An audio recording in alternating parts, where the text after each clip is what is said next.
Welcome to Human Design Playtime, the show that discusses the highest potential and the lowest shadows of ourselves and our playmates.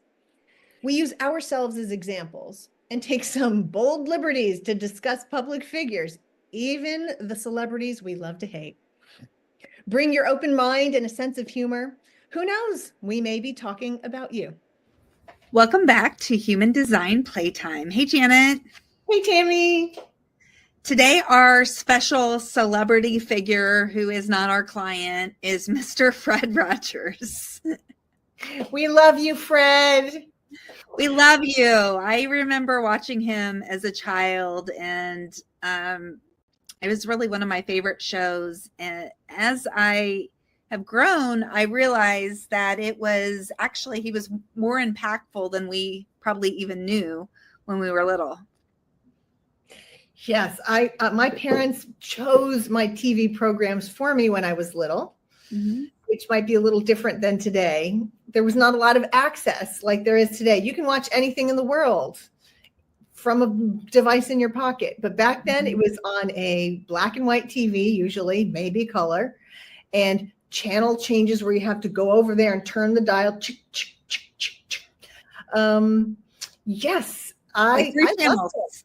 Three channels. Yes. You had 3 channels? Yeah, like 4, 5, and 9 or something like that. We had 2, 4, 5, 7, 11, and 13 was public TV, and he was on the public television channel and public television network. And what I loved about him was he was calm, just really steady and calm, and some might call him boring. But it was a nice presence as a little kid to see somebody really relaxed, talking about difficult things like feelings and hating your brother or sister. How do you deal with that? Problems with parents and teachers, death, racism. He stood with his feet. He sat with his feet in a swimming pool during like desegregating pools and communities. Like he and the black mailman. Yes. Their feet in the same pool. Yes. Yes. That was terrific. And you're right. Didn't you mention that how much you liked the puppets? I love the puppets. Yes. I love the puppet show and the train going around, and you know how he always came in and he had to change his sweater and change out of his shoes into different like slippers or some shoe. I don't remember exactly what it was, but I just remember that routine that he had each day as he came in and shared with us. Yeah. Like we didn't subscribe to the current trend, which is no house shoes, no street shoes in the house. But it was fun to watch him put his slippers on. I like that. He had his Mr. Rogers program on for over 30 years. Really? And he teamed up with a child psychologist to create the show. And it's reflected in the lessons he taught and how he taught. And today, and again, Tammy said he's not our client. He was not our client, but we do admire him. And Tammy found the best, most accurate birth times we could find on the internet. And we're going to assume they're true or close to it. And even if they're not completely accurate, giving us the perfect reading, we want our audience to learn about the material we're sharing. So you might have some of the same strengths, channels, functions, centers. You might be the same type, energy type.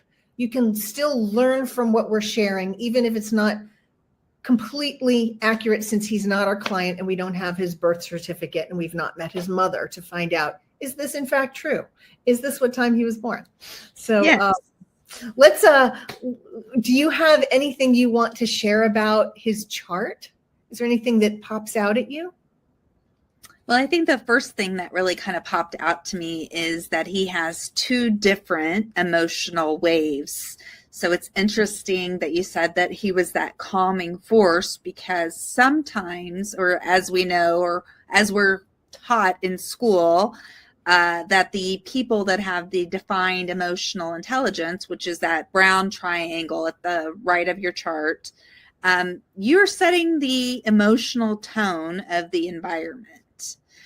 And I think that it's really cool to see that he wasn't afraid to talk about the emotions. He has the two different waves. So I actually today grabbed a slide that shows kind of what the different waves look like. And so he would have these two here at the bottom. So the first one is the individual wave, and that's the 39 to the 55. And it is kind of flat, and then it gets excited about something, and then flat, and then might get down about the same thing. It's them processing. It's their process. Nothing wrong with going through their emotions. So somebody with this wave would need to spend time with their creative muse when they're kind of in that low of their wave. And that can be a time that is really creative for them. The other wave that he has is the 36 to the 35. And that is the collective sharing wave, and it's more like it's like building, and it gets to the top, and something happens that didn't meet their expectations, and they drop way down in their emotions, and then it takes them a little more time to start building back up. That's great that you have the visual representation, because there might be people that are listening, and you look at your own chart and you can really learn a lot with one small piece of information. It takes a while to process it for yourselves. Yes. And he really did have that, like you said, that the emotional definition, which means he has a huge a depth of emotional intelligence.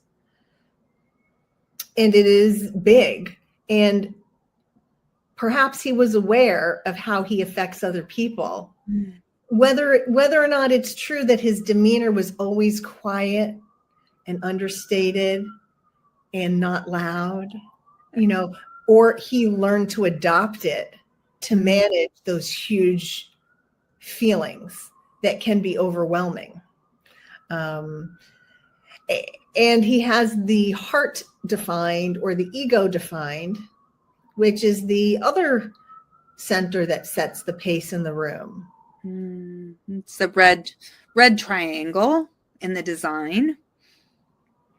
And he has it turned on all the time because he has that tribal line of the materialist, someone who can gather resources for their people. And he was an advocate for children's rights and children's health. Mm-hmm. He even spoke in front of Congress. He was, like you said, not afraid to say what needs to be said. But he did it in such a quiet, understated tone that actually made people get closer and like pull their hair back and listen. What is he saying? Everybody be quiet, because someone quiet is talking. It's either his personality or it was something he developed.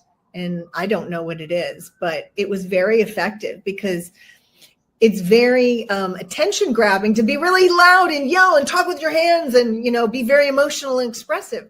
That's one way to grab attention. He did it a different way. Yeah. And I've noticed people, and I know that you have the full strength, the 25-51, but I do notice sometimes the people that have the 25 can tend to be a little more soft spoken. And that's in his core essence. So that's very prominent placement in his design. So I would wonder if it would come from there. But the other thing that I wanted to say about the 45-21, that strength that he has, which is the tribal leader, is the 45 is about educating the tribe. And I would say that he felt like children were his tribe. Yes, and it's his responsibility to teach them, and also their parents. Yes. Their parents, because if the parents at the time were not on board with turning that TV on for their kids, unless the mom was passed out on the couch, kids didn't have access to the TV. Like, it's not like you could just go in your room and get your phone out and watch whatever you want. It was a very different time. I was talking to my kiddo today, and they were like, yeah, I don't know really who Mr. Rogers is. I know you mentioned him. Like, they didn't grow up on Mr. Rogers. Mm-hmm. Yes. Yeah. We spent a lot of time as a child with Mr. Rogers. So his career type, he's an express builder, meaning that he can pull things together very quickly, but it doesn't necessarily have a linear fashion. People might have thought that he would be all over the place at times, probably with his ideas. And then his strategy, or his decision-making strategy, is to respond to life and then respond to life, then wait for clarity, then follow his gut. But I would say with that willpower defined, that he also needed to realize, what's in it for him whenever he was making decisions. What do you think about that? With the defined willpower, do you need to do that? I don't know if he'd have that. I mean, if he did, it's not visible from who he presented to the public.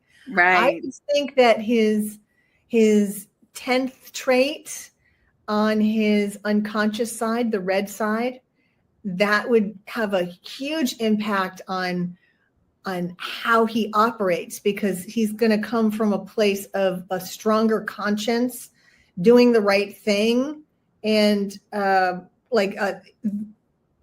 behavior of the self. Like, he needs to behave in a clear conscience type of way and do the right thing. This is about principles and living and embodying your principles. The underlying code of behavior, which ensures successful interaction despite circumstances, the gate of behavior of the self. Now, that's from the human design perspective, which has a little different language than BG5, which is what Tammy and I often talk about. BG5 is business group 5, speaking about it in business language. I think that has a huge impact on how he operates and why he's even doing what he's doing. Advocacy work. It has a higher purpose and a higher principle. I don't know if it has so much to do with what's in it for me. Maybe it does. Maybe there's a component to it. And I think that with the willpower, from what I've read, of course, I don't have the defined will. It's important that you take yourself into consideration when you're making your decisions, is, my understanding of it anyway. Group wise, like, he has a lot of penta strengths. So he has a lot of strengths for a small group. He would bring the culture and the reliability in that 15-5 strength that he has, as well as the 29-46 is about the persistence and the determination, the love of the body, the 46. So in a group, the saying yes and making sure that everybody keeps on task and persists, as well as the 46 is what is we learn? It was the like the survival instincts of a small group, that's like coordinating and kind of holding the vibe of the team. Janet and I both have it together. Yeah. So yeah, Tammy and I have it. It's like keeping the group together. Yeah. Like, we can't help it. Like, it's noticeable when one of us is missing from a small group. It's just, I know I don't see it in myself because I'm not there to miss myself, but I notice when Tammy's gone. And if he was to step out, if Mr. Rogers was to step away from all the project, it would probably crumble. Mm-hmm. Mm-hmm. Yeah, he has a lot of really incredible strengths in his design, as well as traits like the 13, the trait of the listener. So, I think that he showed that in the show, again, this is all we can really go by, is, how he behaved on TV, which is recorded. So, our perspective could be biased but from what it really was. But I thought that it was really interesting because his life work purpose was about love. Definitely. Yes. Love and patience, being patient with yourself. Yes. So that life work, he had a personal focus. So he was focused on self-exploration, facing his own personal challenges. And his purpose was fulfilled through the mind, thinking, educating, conceptualizing, explaining.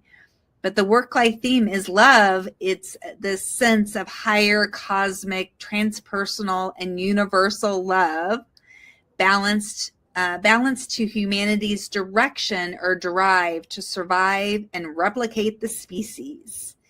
And so that trait 25 in his core essence is about someone who has this spontaneous nature and who loves everything and everyone in an uncontrived and equal way.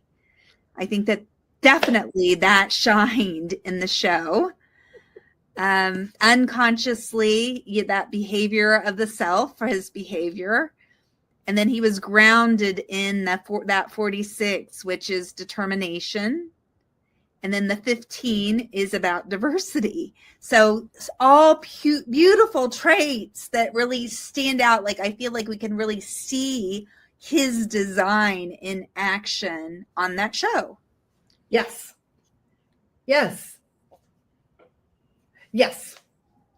And he lived it. Like, he turned it into a profession, his life's mission. Mm-hmm. It's just so clear cut. Yeah, it's really beautiful, really, when you look at it. Now, he was a collaborative assimilation. So what that means is, the brown box at the bottom, which is his drive and stamina, was connected to his emotions. And then to his, the brown box at the top, that is communication and action. And those were connected with the red triangle, the willpower. So all of that is one set of functions, one set of energy. And then he had and the yellow in the middle is about identity and direction, was connected to his energy resource. And so what I've read, because I don't have this, I have independent assimilation, but what I've read is people that have this can sometimes feel like they're two different people. Because they need collective energy or another person to kind of bridge them. They're designed to collaborate. There's nothing wrong with the design. Everybody is designed perfectly for their journey. But I have asked a lot of people who have that collaborative assimilation, do you feel like two different people? And like 99% of the people have been like, yeah, I do feel like two different people.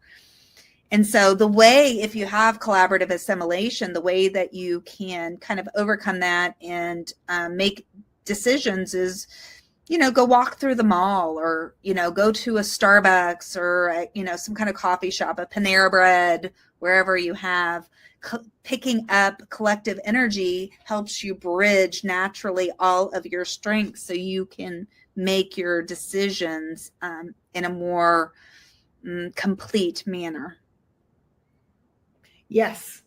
So you can be around different energies that will give you an experience of your complete self. You can feel the two islands, the two strong little pearls, it's like having two pearl necklaces that are not attached. And being around certain people or animals or locations can make you feel the entire necklace is connected.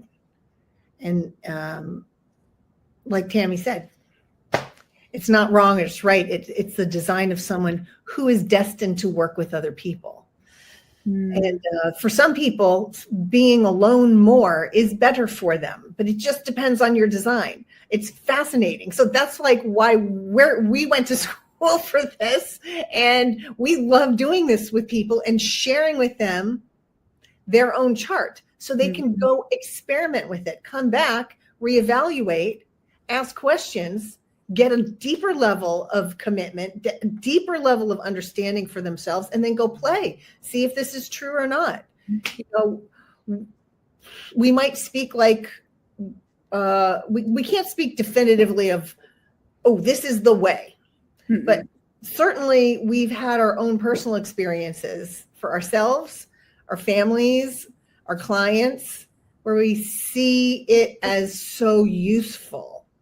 But it does sound like total crazy pants stuff. Your birthday, the location, whatever. I know. Like, this is not how I was raised. I wasn't raised like this. Like, this is, it seems like total garbage. Like, what? But it's such cool information. And then move on, and then just keep blossoming into who you are. It's just so neat. And it's fun to see somebody like Mr. Rogers, like this design, I don't think would work the same for somebody like Hitler. If we did Hitler's profile, I'm serious, I've done Hitler's before. It's fascinating. We should do Hitler sometime, but on the podcast, but like show his design, like you do different, it doesn't apply to certain people. I will admit that you could apply this chart to several people you might know, and it might be accurate. Like, hey, I have a friend who has a lot of these same qualities. That's cool, but like, it would not really apply very well for certain people if we tried to swap charts. Yeah, that's because each person is unique. There's no swapping charts. Sometimes I think sometimes people will say, well, how do I fix it? There's nothing to fix. You learn to work with your own design, your own energetic makeup. And it's really beautiful. I onboarded a new client yesterday, and he was just like, as I was talking to him about his design, he was like, that is so accurate. So how you can like look at somebody's chart and then start to really share and understand that person on a deeper level, and help to connect with them and help them make better decisions, more aligned decisions in their life. The other thing that I noticed about Mr. Rogers is his two islands of energy. He would feel like he's a generator, but then also a manifester, because of the connections and how he is designed.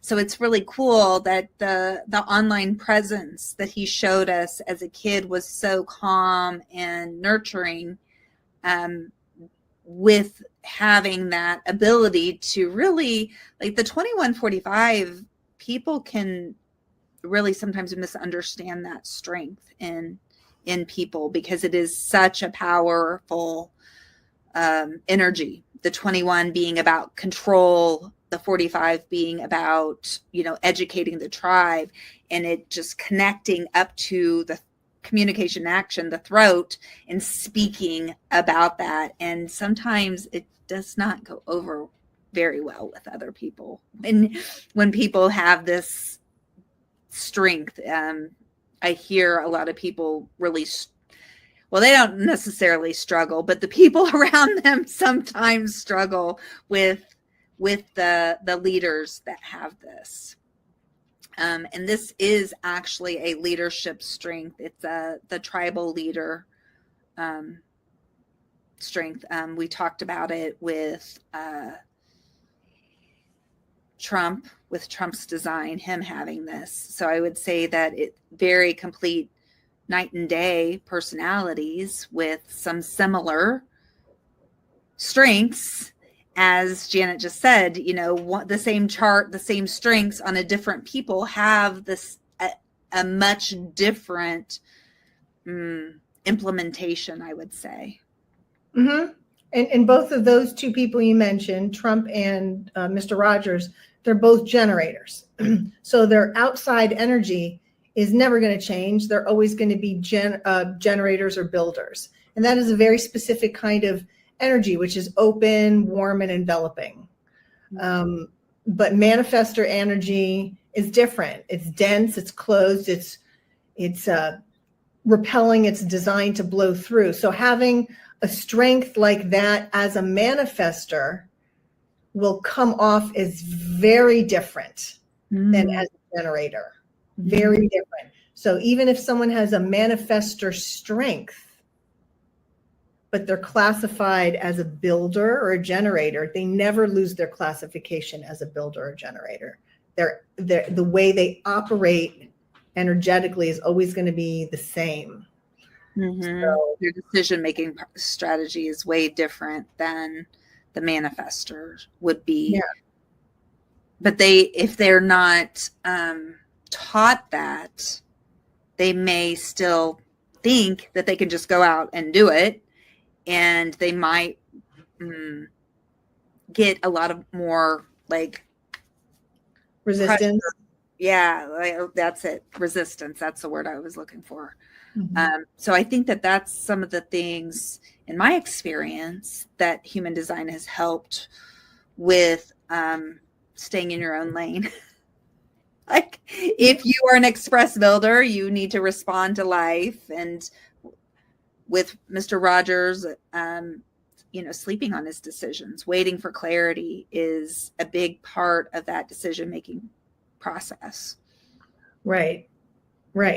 And that's actually interesting you brought that up, because we just, was it last week or 2 weeks ago, we did Trump, and he has the emotional wave, and you can see when he doesn't sleep on it and he just blurts things out, and he doesn't take the time to ride the wave of the high feelings up at the top of the mountain. Everything's great. And then come crashing. Everything is terrible. Everybody's to blame, and blah, blah. And everything is great. So emotionally defined people like these charts need to wait out the high highs and the low lows until it's like a slow ripple that is never clear like a placid lake, but it's more clear. So it's really interesting watching people with these defined waves not wait it out, blurt things out that they perhaps could be embarrassed about, and take responsibility or not for what they said or did. But Mr. Rogers clearly has a strategy. Now, if we look at strategy for like being slow and patient in his speech and in his behavior publicly, they're very two different ways of dealing in that. And if you look at Mr. Rogers' chart, I don't think it's visible here, but he has 4 arrows to the left, which we're not going to go into all of it right now. But what that really means is Mr. Rogers is strategic. He has the old type of brain, the old type of body that needs focus, strategy, planning. I don't know what Trump's arrows are, but that would be interesting to look at. But yeah. Mr. Rogers is a planner. He is going to have that appearance of like a planned accountant. Let me think this through. Let me plot it through. Let me chart it. Let me gather the right people so that we can get this one strategy. Kind of interesting. Yeah. Now I want to go back and look at all the charts. Yes. Additionally, like his profile, or like the outfit you wear in life, is a 2-4. So he's this natural influencer. So the natural is kind of called out for their strengths. They can sometimes be a little bit of a hermit. And then the 4, or the influencer, they get their best opportunities through their network. And so that is who he is on a conscious and unconscious level. He might have thought of himself as a little bit of a hermit, but what people seen in him, and I would say I definitely seen him as an influence. He was an influencer in my childhood. Right on. We love you, Mr. Rogers. Yes. Is there anything else you want to say about Mr. Rogers' chart? I don't, nothing else is like jumping out at me today. Is there anything else that you want to say about it? No, it's just a real treat to do somebody like him, do his chart. He's such a great figure. And if you guys out there, you have favorite public figures from long ago, they do not have to be alive. If we can find their closest birth time, we will do it. We will do the chart for you. Just put it in the comments and we'll make it happen. Thank you so much. Thank you. Thanks Tammy. for watching. It was good to see you, Janet. I'll see you guys soon.